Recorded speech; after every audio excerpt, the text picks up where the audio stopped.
Ruben Amorim should take a leaf out of Sir Alex Ferguson's book by offloading Joshua Zirkzee in the January transfer window, according to Ben Foster.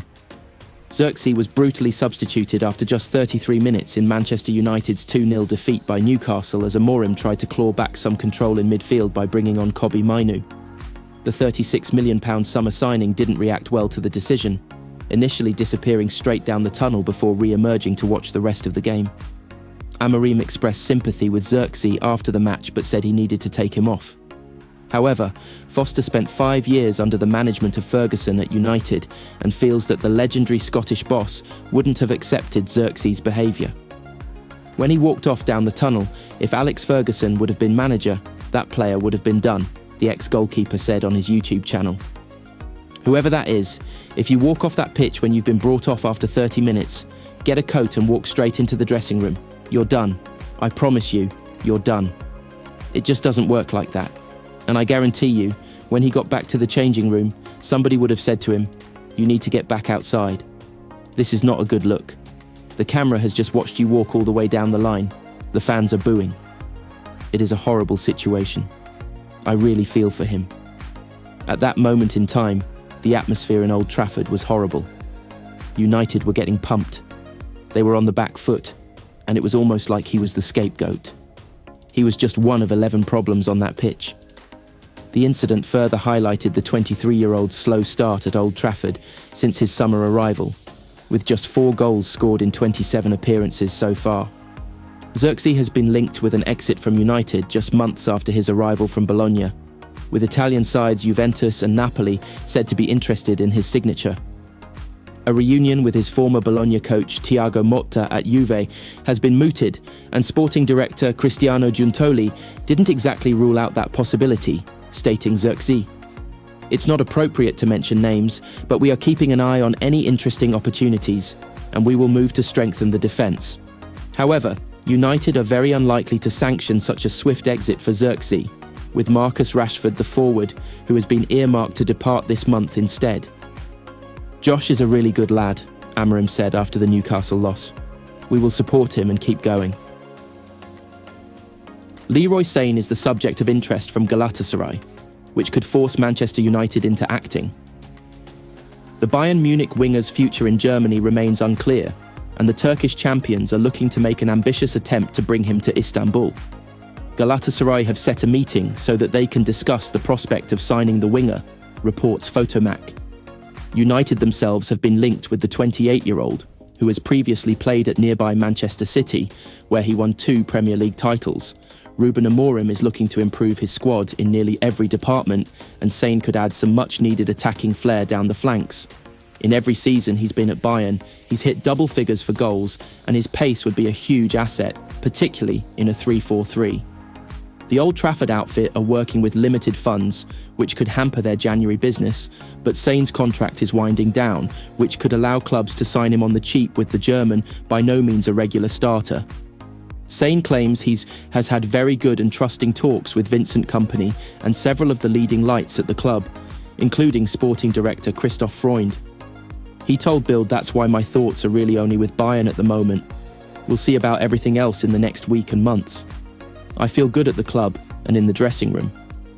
What counts for me is that I'm an important part of Bayern's plans, and I want to confirm that role." Some reports claim the ex-City man would have to take a pay cut if he wants to remain at the Allianz Arena, but Sané insists money is not his immediate priority, and he instead wants to focus on other things, including the potential to win the Champions League. "Generally speaking, how much I earn is not my first priority. To be honest, I haven't thought about it," he said. "It's about the whole package. What is my position?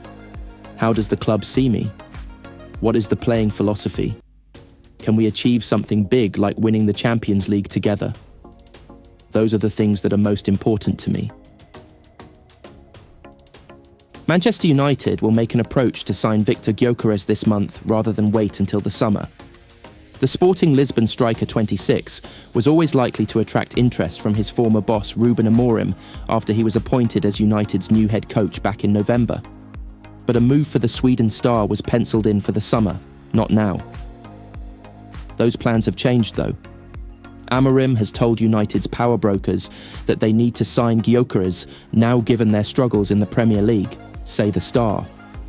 Manchester United are 14th in the table after losing their last 3 league games and look short on firepower. But even if they can find the cash they need to trigger Gyökeres' £80 million plus release clause, it remains to be seen if he will fancy the move. The former Coventry City man has grown into one of Europe's most sought-after strikers since moving on from the Championship, and is believed to boast several high-profile suitors. January is a notoriously difficult time to extract players, so it's practically a given that Gyökeres will have more choice over his next move in the summer. And with United currently looking highly unlikely to qualify for Europe at all, Gyökeres would potentially be giving up European football next season should he opt to leave Sporting in January. To that end, his stance on leaving Sporting mid-season is currently unclear. While Sporting have already parted company with Amorim's successor, João Pereira, they are still top of the Portuguese league and on track to progress in the Champions League. Former Arsenal midfielder Anders Limpar previously referenced the fact that Gyökeres would probably have his pick of clubs if he does hold out until the end of the season. We have to remember that the Portuguese league is inferior to the Premier League, but when Manchester City came to visit Lisbon, he scored a hat-trick, so he's fully capable of scoring in England, Limpar said back in November after tipping him to join Arsenal. He has played for Coventry and scored goals. He knows the English mentality. I think his next step is to play in the Premier League, and he can really choose which team he wants to play in. The process of selling Alvaro Fernandez was perfect, according to Erik Ten Hag. Palaver would be a more appropriate description.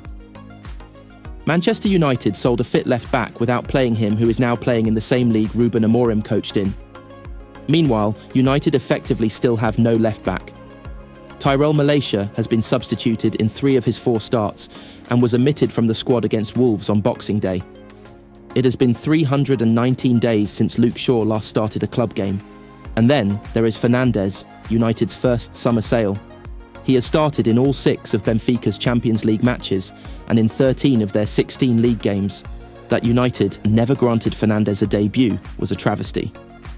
Brandon Williams played ahead of him during the 2023 pre-season tour, even though he had been informed by then football director John Murtough he was for sale. United never got a penny for the released Williams.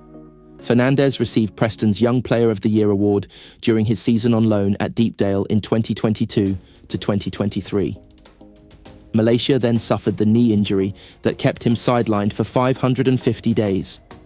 Shaw predictably broke down after 2 games. Opportunity knocks. Instead, Fernandes was knocked back. United preferred to recruit the 11th hour loanee Sergio Reguilón, one of the club's worst left-backs in living memory. Fernandes was loaned to Granada on the same day. Shaw has been available for 3 games this season, while Malacia came back in November. Right-backs Noussair Mazraoui and Diogo Dalot have been run into the ground and their form has suffered. 10. Hag's judgment at left-back was often awry. Buying Malacia, loaning Reguilón, selling Fernandes, playing Victor Lindelof and Sofiane Amrabat there, starting Harry Maguire in pre-season, only to then not use him whatsoever when the actual season started. Maguire, 17, was added to the United first team squad on the day of the Community Shield and has since barely been involved with the first team. He was in every predicted 11 in newspapers that Saturday morning, yet was not even named on the team sheet against Manchester City. Ten Hag included Maguire among the substitutes for his last 2 matches in charge, and Ruud van Nistelrooy named him on the bench against Chelsea and PAOK. He has not been seen in training under Amorim. Fernandes, 21 at the time he left United, would have been a shoo-in. People at the club who coached him still cannot grasp how he never got a kick.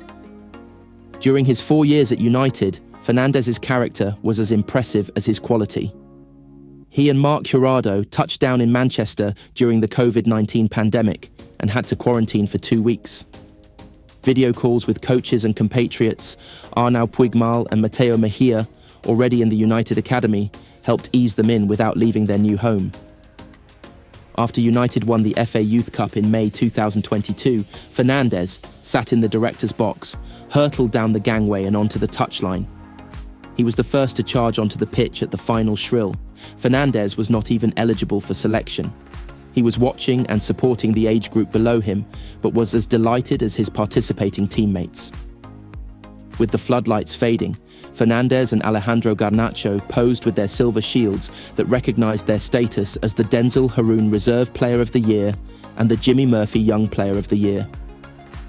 Fernandes would be on the bench for the last game of United's season at Crystal Palace 11 days later. Oddly, he was unused by Ralf Rangnick on a day Garnacho and Shola Shoretire emerged. The next day, Ten Hag arrived. Fernandes was surprisingly cut from United's pre-season tour squad. He was more involved during the following year's pre-season, but the only times he played under Ten Hag were in the first halves against Leeds United in Norway and Lyon in Edinburgh, and 64 minutes against Athletic Bilbao in Dublin. "I think the process is perfect," Ten Hag said when asked about Fernandes. "We loaned him to Preston, he got back, then we loaned him to Granada, but he didn't play so much there, and of course, all the time we observed him. Now we had the opportunity to sell him, but we have a buyback, so we have control of the situation. But I think that's what he needed from Preston.